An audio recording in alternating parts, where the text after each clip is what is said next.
Didampingi oleh PLT Gubernur dan Bapak Bupati. Dalam kunjungannya ke kawasan wisata Ramang-Ramang, Menteri Pariwisata dan Ekonomi Kreatif Sandiaga Salahuddin Uno berjanji akan membenahi infrastruktur yang dapat menunjang kenyamanan berwisata di kawasan ini. Salah satunya, memastikan jaringan seluler dapat menjangkau seluruh kawasan Ramang-Ramang.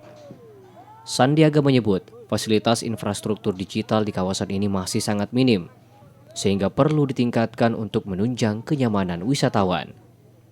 Tak hanya itu, Menteri Sandi juga memastikan akan membenahi infrastruktur listrik hingga pengelolaan sampah.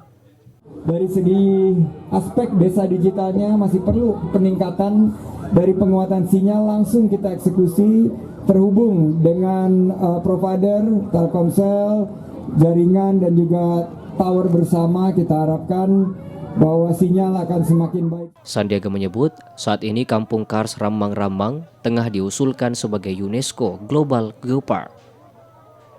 Karenanya fasilitas pendukung tersebut dianggap Sandi sangat perlu dan vital untuk dihadirkan.